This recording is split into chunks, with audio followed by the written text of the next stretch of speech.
Who remembers Evergreen State College? The college in Washington State that holds an annual Day of Absence. A Day of Absence, you ask? What's all that about? Well, it's a college-sponsored event where students of colour voluntarily stay at home for the day to remind white students how terrible life would be without them. Yeah, I bet some serious lessons were taught that day. But what could teach young white students a better lesson? What could really make white students understand social justice to a greater degree and make them truly value diversity and multiculturalism? The answer to that, according to Evergreen State College, is a day of presence. What is a day of presence, I hear you ask? Well, it's sort of like a day of absence, but in reverse. A day of presence is where white students and teachers are banned from the college campus and only students of colour and teachers of colour can use the facilities for the day. So a more accurate, but probably less friendly name would be a No Whites Allowed Day. And I bet that day taught everyone some important lessons. So how did this day of presence turn out? Well, for days, plural, the campus descended into anarchy. White students and teachers that did turn up were held in special rooms against their will, essentially as hostages, and were made to ask permission to use the toilets, at which point they would be escorted to the toilets by their captors. Police were blocked from entering the campus and intervening as gangs of students of colour roamed the campus, raising their fists, chanting Black Power, and shouting anti-white racist slurs. So the No Whites Allowed Day essentially turned into something much worse than simply barring white students and white teachers from coming onto the college campus. And this wasn't some nightmare scenario from a book. This wasn't the plot of a horror film. This was reality. This is what happened in May of last year as the progressive Evergreen State College showed its commitment to improving race relations. But maybe it was more than just a commitment to improving race relations. Maybe Evergreen State College did teach their students an important lesson. A lesson on what a world without those of European descent would actually be like. Maybe white students learned just how grim things would be if the liberals who push the cultural Marxist agenda get their way. Maybe this was actually a good thing. Maybe, just maybe, the lesson that Evergreen State College taught their young and impressionable students was that forced diversity, multiculturalism, and social justice weren't dreamt up to make life better, but were invented and initiated to destroy and undermine our Western civilization. Maybe the Evergreen State College fiasco will make many young people of European descent question what it would be like to live in a world where they are a minority. A world where mass immigration and multiculturalism has dispossessed them of the lands their forefathers founded and built. However, let's just take a step back for a second. Let's just take a moment to analyse the sentiment behind this ludicrous Day of Presence. Now, can you imagine if a school, college, or university held a similar day? A day where only white students were allowed onto the campus. A day that was used to celebrate ideas of whiteness, and where bands of white students roamed the campus, throwing up salutes and shouting white power. A day that banned people of colour from coming and using the facilities. Yeah, I don't think that idea would have been one that would have flown. In fact, had someone even as much as suggested that non-white students should be banned from attending campus for the day, they would have probably lost their job. They would have been splashed all across the mainstream media and been publicly hung out to dry, and they would have been made public enemy number one. Their life would have been ruined, and I doubt they would have ever worked in teaching again. And keep that last comment in the back of your mind, as we'll come back to that later. We will revisit the way that these so-called liberals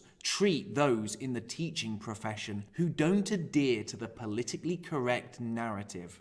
But the suggestion that white people should be banned from campus for the day was not only a celebrated idea, but it was an idea that was put into practice. And this is where you see the immense double standards held by those within the liberal establishment. And these double standards aren't just an accident. They are not just a coincidence. The people who pushed and supported this day of presence, this anti-white poison, are committed to an agenda. And that agenda is dispossessing those of European descent from their birthright. And the ultimate extension of that is white genocide. You see, this day wasn't about equality or easing tensions between different groups of people. It was about pushing white guilt and making white students feel like they were less than others, as if they owed other students something because they were a different colour.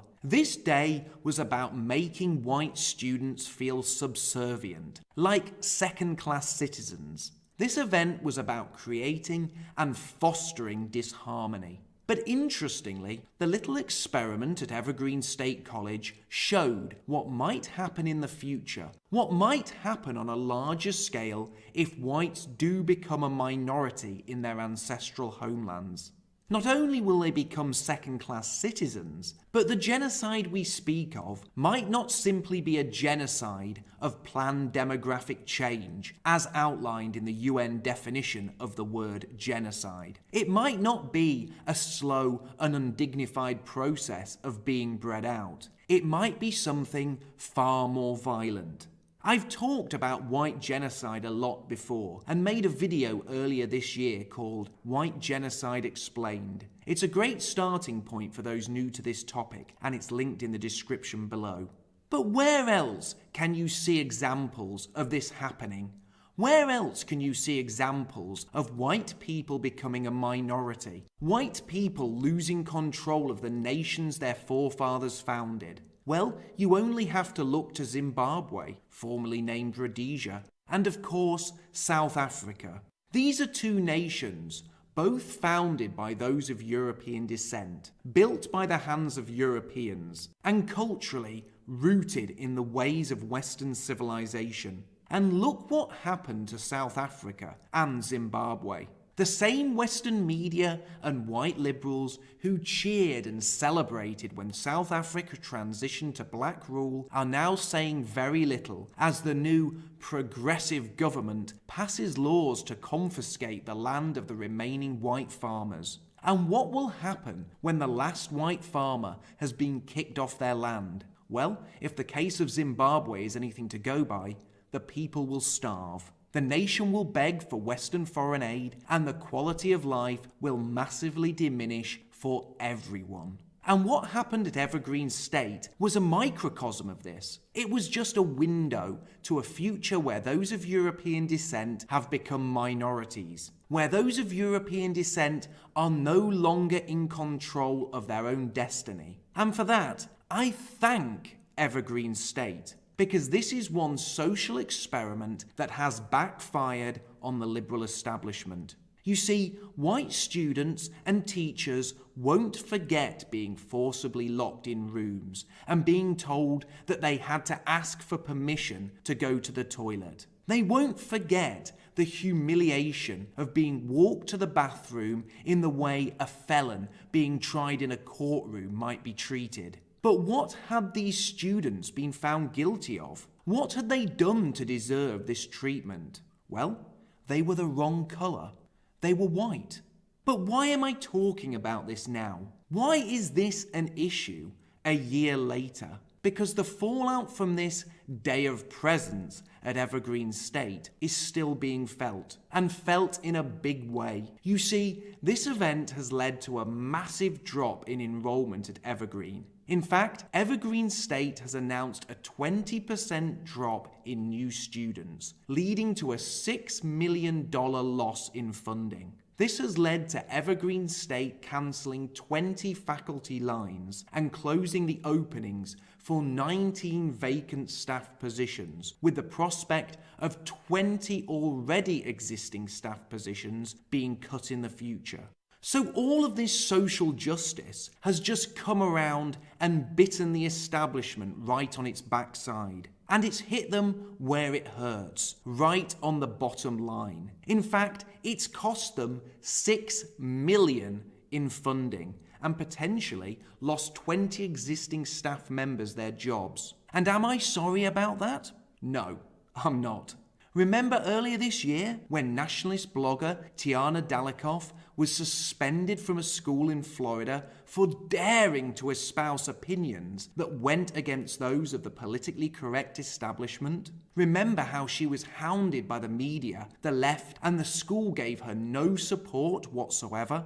Remember how the media rejoiced when she effectively lost her job and how they tried to paint her as a threat to our young students, despite her having an exemplary record and being well liked at the school. And all of this media outrage was over one woman, a woman who didn't even bring her politics into the classroom, but simply talked online about her beliefs.